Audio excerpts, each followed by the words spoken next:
Bonjour à tous, bienvenue à cette conférence de presse qui fait suite à l'adoption en plénière de la législation sur le Data Act. Donc sont présents avec nous aujourd'hui la rapporteure Pilar del CASTILLO et le commissaire au marché intérieur Thierry BRETON. Je laisse tout de suite la parole à notre rapporteur. Merci. Thank you very much. I would like to start thank everybody for participating this afternoon in this press conference. It's going to be a brief intervention, just summarizing what had been voted today in the afternoon. As you know, at noon we voted the parliamentary position on the Data Act, which crystallizes the position of Parliament vis-à-vis the negotiation with Council that I am confident will start in the coming weeks, with 500 votes in favour and very few votes against. Parliament has strong mandates, as you can imagine. Thank you. Data is a primary resource for digital technologies. The development of cloud, big data, AI, quantum are determined by the availability of data. And with the development of IoT, the increase of data will be exponential. We know from the Commission that 80% of industrial IoT data is under use, and that means that clearly Europe is not reaping the full value of data. In this context, the Data Act that we voted today has the potential to be an absolute game changer if it can create a data agile ecosystem that enables easy access to an almost infinite amount of high-quality industrial data. This is of paramount importance for the EU's competitiveness at a time where data will mainly come from connected things. This is extremely important in this line of reasoning. In other words, data, and especially industrial data, is a growing competitive asset for Europe. An asset that we must optimize. Let's not lose sight of what our international competitors are doing. We urgently need to provide the best tools to reinforce our industry. In that sense, the Data Act will be instrumental for our competitiveness in the global market. The new rules will empower consumers and companies by giving them a say on what can be done with the data generated by their own connected products. This regulation will contribute to optimizing existing business models and processes, boost the development of new ones, and by doing so, creating new values and jobs. On the other hand, the EU is determined to reinforce its strategic sovereignty. In that sense, during this term, and I want to underline that, the Commissioner has a lot of do with this success. During this term, we are adopted, or we are still adopting, in some cases, a very comprehensive package of digital files. The Data Governance Act, the DSA, the DMA, the review of the needs, the Artificial Intelligence and Electronic Identification Regulation, and the CHIPS Act are very clear examples, and this has been a great achievement for all the three institutions. But sovereignty is also, strategic sovereignty is also very much about capacity to compete and innovate. And the Data Act is precisely about that, and it is for everyone, SMEs, startups, big companies, and consumers. The Data Act represents a disruptive regulation with a long-term vision on industrial, competitive, and innovation. It is just exactly for that. It's equivalent to competitiveness and innovation concepts. So thank you very much for your attention. This is a real summary of the proposal, but, well, extremely interesting in our vision. So thank you very much, and I will be ready for questions and answers later on. Thank you. Well, thank you very much, dear Pilar. First, thank you very much, and I would like to say this. You have done an extraordinary work and job quickly for a very, very important file. And I've been impressed with the way you handle all your shadow rapporteurs, and by the way, to achieve quite a success, because I think only 23 MEPs didn't vote for, which is a pretty good success in this house. So congratulations, Pilar. That's really something huge. And it's important, of course, because the Data Act is definitely a cornerstone of our efforts to reshape the digital space. And you know, it has been one of my tasks since the very first day I've been in the Commission, building a true digital space and, in fact, creating a true digital single market with the same rules everywhere, in any single member state, any single country, same regulator, same rules, giving again the perspective that our companies need to benefit from it, and by the way also our fellow citizens. So that's why again it's extremely important. We are creating a European data economy that is of course innovative. We know that when we speak about the Data Act, it is for innovation, how to use this data to create value, to invent services. And of course, we will be open, like always, but now, and since the beginning of this mandate, open, but at our conditions. And of course, our rule is to be very clear what are these conditions which fit perfectly well with our way to run our economy and also our values. So, as I said, fantastic news of the adoption of the Parliament today. Of course, I would like to have a disclaimer, if I may say so, because today is the day of the Parliament. So I'm, of course, not here to take a position on the Parliament. I am now preparing myself to be in a position of an honest broker. And of course, I will play this role. But when the Council will follow what you did today, Pilar, in the Parliament, and I just wanted to say this as a don't expect me to comment today or take position on what you did. And by the way, I don't have, to be honest, to criticize anything. But I just wanted to say this. In fact, I'm here for 3 reasons, I should say. First, of course, to acknowledge what has been done. Second, to explain the importance of a balanced approach, which was, I think, the cornerstone of our act.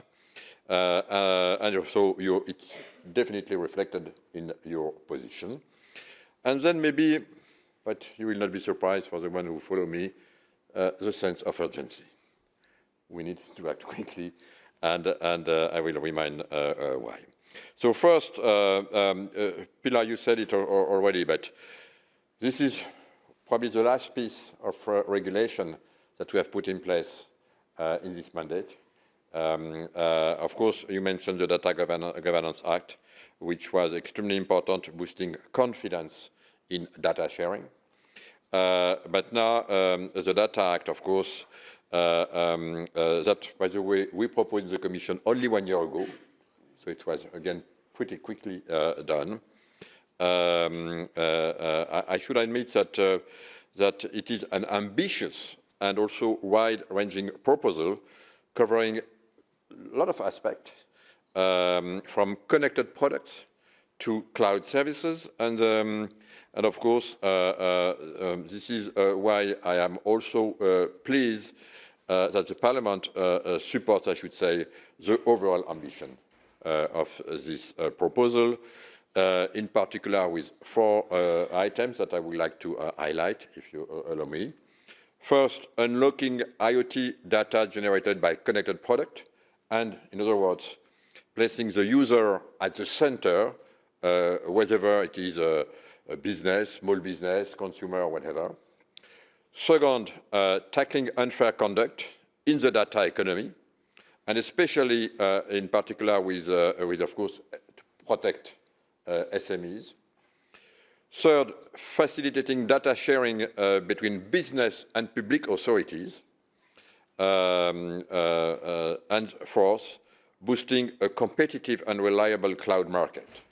And something very important, where users of European cloud services can and will be able now to switch easily between providers and where they know that their data will be safe against illegitimate access by third country governments. And it was a very important issue for a lot of our companies. Throughout, I was pleased at today's debate to see a strong commitment, I should say, coming from all horizons of this House to ensure a framework that supports SMEs. And the Data Act should serve definitely as an SME instrument, allowing small businesses to benefit also from the value of the data they create, and they can use also in pools to again enhance and invent new services. The third point is that, second point, sorry, is that I would like to reiterate the fact that it has been a crucial importance of having a balanced approach.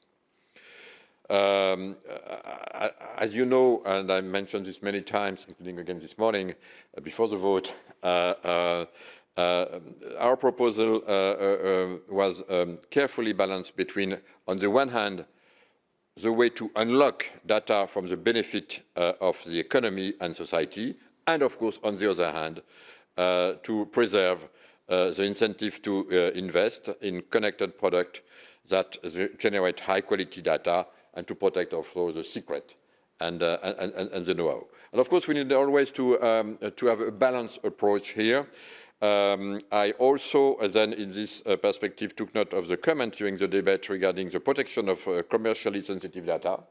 Very important, and this is something definitely that here also we need to have a balanced approach that offers definitely very robust safeguards against the misuse of commercially sensitive data, while also at the same time avoiding an excessive barrier against the legitimate use of data, in particular by SME. And the third and last point, the urgency of the file.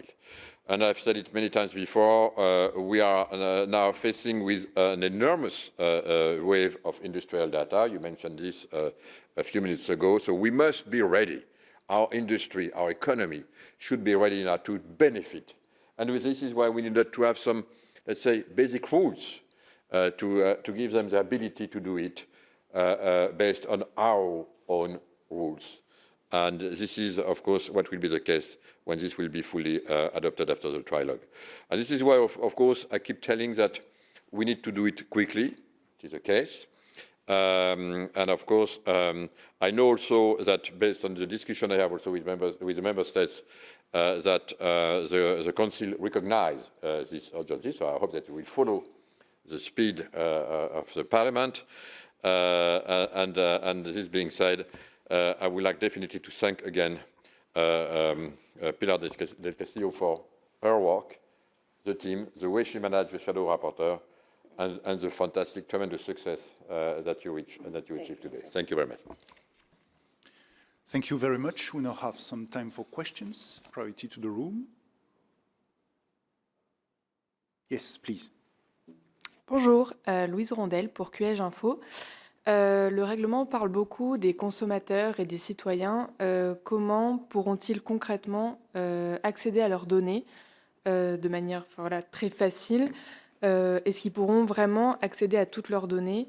Et concrètement, comment ils sauront qu'ils peuvent en bénéficier? Merci.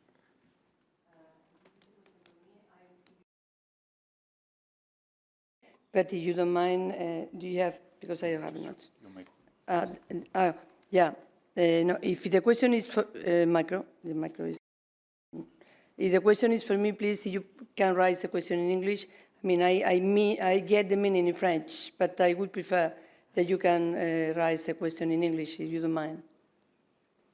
Or you have translators or what?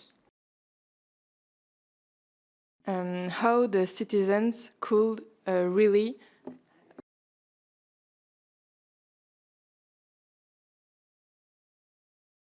Or do you mean talking about in general terms of the concrete benefits? The benefits are for users, so the users are the owner of the data of the products he has, I mean, you have a car, then the car produces a number of data by itself, by the use of yourself, or by the connection with other products in the scope of Internet of Things.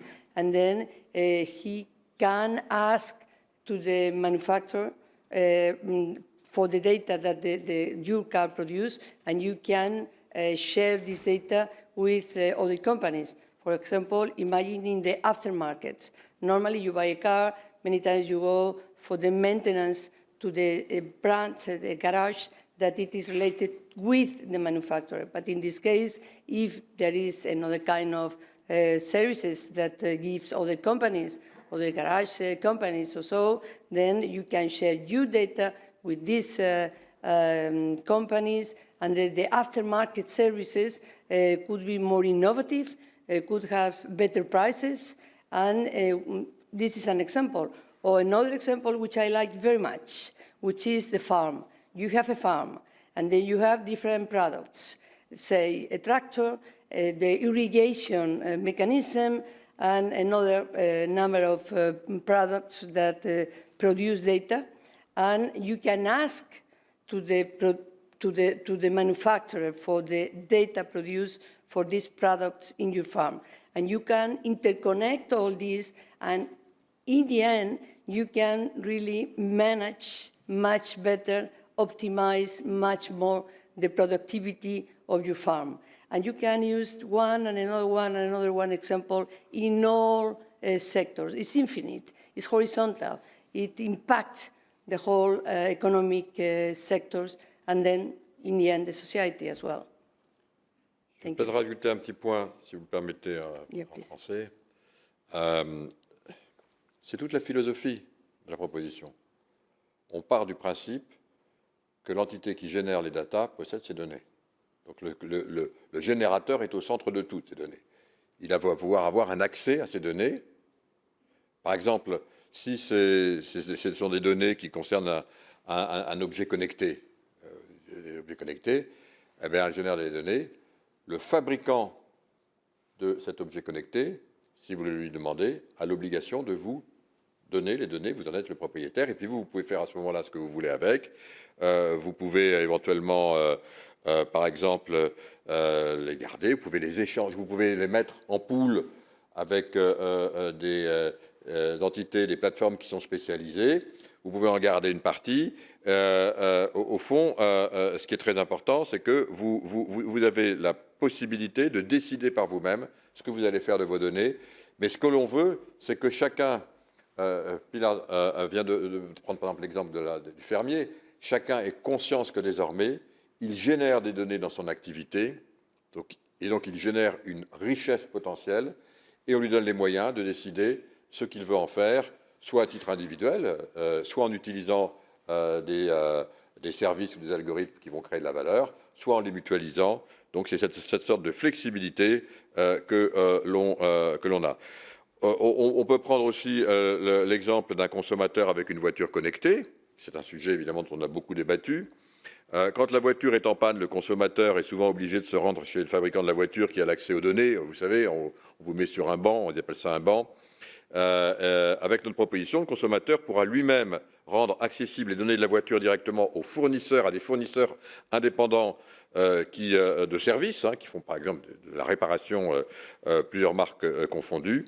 Et donc le Data Act va ouvrir tout un marché en aval en donnant la liberté, je dirais, de créer des activités sur des domaines spécifiques et verticaux.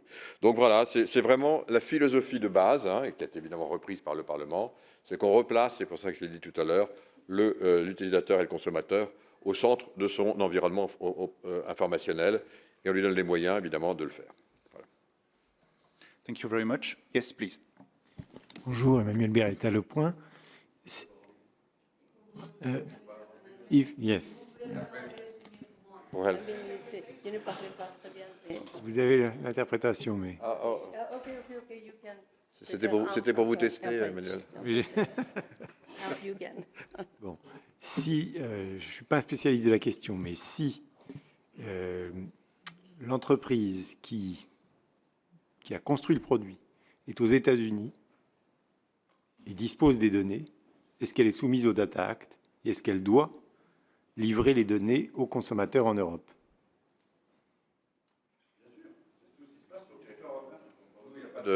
Pas d'ambiguïté. À partir du moment où ça se passe sur le territoire européen. Il n'y a pas de distinction. Si c'est américain, c'est. Mais elle parle très bien français. Ils sont ici. Voilà, qu'est-ce qu'elle nous fait, Non, c'est pas très bon. Donc voilà, vous avez la réponse. C'est tout ce qui s'applique sur notre territoire. On a recollé l'espace informationnel européen à l'espace physique européen. Voilà, je ne peux pas dire mieux. Et je découvre que finalement, Pilar m'avait caché qu'elle parlait si bien français. Thank you very much. And I see that we have 4 questions online, so we're going to take them all, starting with Jack Schickler, please. Jack, please press the speak button. Jack Schickler from CoinDesk. I have a question for both of you on smart contracts. You have a provision in the proposal, both the Commission's and Parliament's version, regarding having a kill switch for smart contracts so that they can be stopped or reset at any moment. But a smart contract is supposed to be an immutable piece of code that no one can change and that is not centrally controlled. So it's not clear who would operate this kill switch that you've proposed or order a contract to stop. So could you explain a bit what problem are you trying to solve with this provision and how is it compatible with the nature of smart contracts? Thanks. Thank you, Jack. We're now going to take a question from Mercedes Serrayer Calvo, please. I want to take all the questions. Okay. Enfin, moi, j'oublie après. No, that's a very important question on smart contract. I start, Pilar. That's okay. Yes, please. Okay. That's a very important question of smart contract, and I just would like to let's say put this in perspective, if you allow me in 2 minutes, because smart contracts are a useful tool to enable data sharing, more or less. And that's really what it is. And of course, I can provide both data holders and data recipients with guarantees that data sharing conditions are fully respected. So we need to harmonize basic requirements for this smart contract, and this will ensure what is extremely important, interoperability. This is what we have behind. And then, of course, providing legal certainty and then, of course, enable the reliable deployment of this so-called smart contract. So, in fact, when we make this proposal, we intended to mandate standardization organizations to develop this kind of smart contract, and these standards will explain how those basic requirements can be met based, of course, on, and it was something very important, the technology feasible. So I'm aware that the Parliament proposed changes to these basic requirements. Probably this is what is the question about. And notably, these changes may limit, more or less, the possibility to develop harmonized standards for smart contract. But at this point, as I said at the beginning with my disclaimer, I will not take, of course, a position to this proposal, waiting for the Council. But this is, again, I just reiterate what we had in mind when we presented this. Yes, I fully agree with the Commissioner. There was small numbers of change, and in any case, I have to call your attention because being ITRE, the committee in Parliament that has that has the responsibility for the file in practically all elements, there was a number of committees that they had special competences, and then in this particular case, Jury had been the main part on this aspect of the contracts, smart contracts.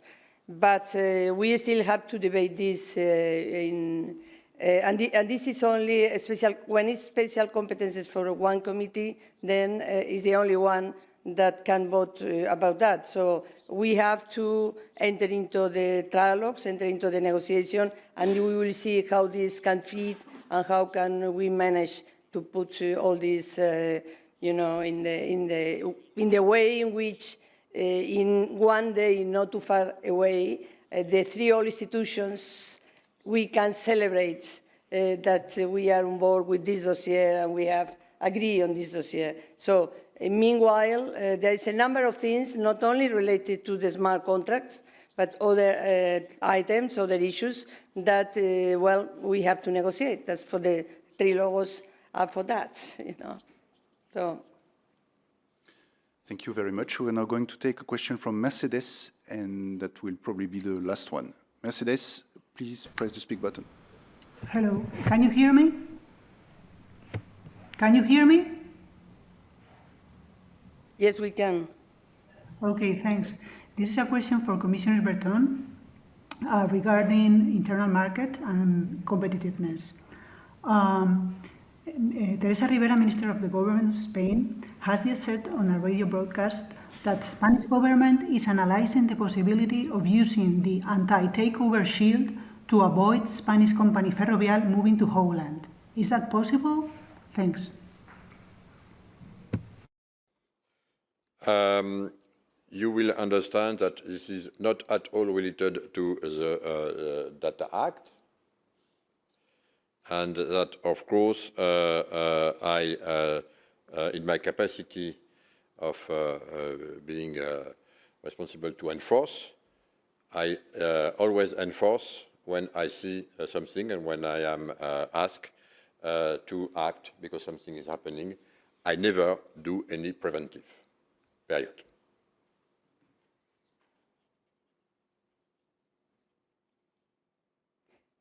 Nothing to say. Thank you. Merci beaucoup. Très bien, nous sommes arrivés au terme du temps qui nous était imparti. Alors nous nous retrouverons bientôt à l'issue des trilogues. So stay tuned and have a very good evening.